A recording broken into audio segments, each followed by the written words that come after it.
Irinjalakuda saint Mary's higher secondary school രജത jubilee ആഘോഷങ്ങളുടെ ഭാഗമായി സംഘടിപ്പിച്ച രജത നിറവ് സിൽവർ ക്വസ്റ്റ് തൃശൂർ റവന്യൂ ജില്ലാ ക്വിസ് മത്സരത്തിന്റെ സമാപന സമ്മേളനം Nivedita Vidyaniketan management committee chairman Vipin Paramekkattil ഉദ്ഘാടനം ചെയ്തു. School manager father doctor Lazar Kuttikkadan അധ്യക്ഷത വഹിച്ച സമ്മേളനത്തിൽ school principal Anson Dominic, PTA president Shaju Jose Cheriyath, മുൻ PTA president Mini Jose Kaliyankara, programme committee convener Telson Kottoli, finance committee convener Limson Ookkan, staff secretary Shali AT എന്നിവർ പ്രസംഗിച്ചു.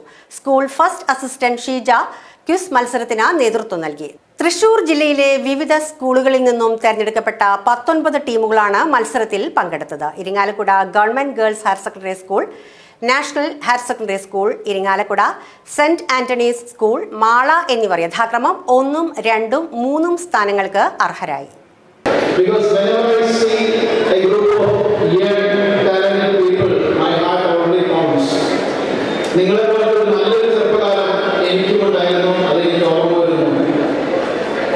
നിങ്ങളെപ്പോലെ സെന്റ് മേരീസ് തൊട്ടപ്പുറത്തെടുക്കുന്ന ഡോൺ ബോസ്കോ ഹൈസ്കൂളിലാണ് ഞാൻ LKG മുതൽ 10ാം ക്ലാസ് വരെ പഠിച്ചത്. അതിനുശേഷം ക്രൈസ്റ്റിൽ വന്നു. ക്രൈസ്റ്റിന് ശേഷം പോളിടെക്നിക് ഇൻസ്ട്രുമെന്റേഷൻ എഞ്ചിനീയറിംഗിൽ ഡിപ്ലോമ പാസ്സായി. അങ്ങനെ ഇവിടെ നിന്നും ഏതൊരു ചെറുപ്പക്കാരനെയും പോലെ ദുബായിലേക്ക് പോകാനെന്നാലും, പക്ഷേ ഏതോ ഒരു നിമിത്തം എന്നോട് പറഞ്ഞു, ഇതിനെ ഇവിടെ പണി പഠിച്ചിട്ട് അങ്ങോട്ട് പോയാൽ മതി, എന്നാലേ കാര്യങ്ങൾ മനസ്സിലായി. അങ്ങനെ ഞാൻ ഇന്ത്യയുടെ പല ഭാഗങ്ങളിലായിട്ട് ഞാൻ പഠിച്ച ഇൻസ്ട്രുമെന്റേഷൻ എഞ്ചിനീയറിംഗ് ബോംബെ, ഗുജറാത്ത്, കൽക്കട്ട എന്നിവിടങ്ങളിൽ 5 കൊല്ലം ജോലി ചെയ്തു. അതിനുശേഷമാണ് ദുബായിലേക്ക് പോയത്.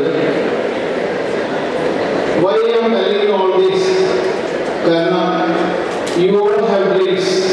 നിങ്ങൾ വലിയ സ്വപ്നത്തോടുകൂടിയാണ് ഈ കലാലയം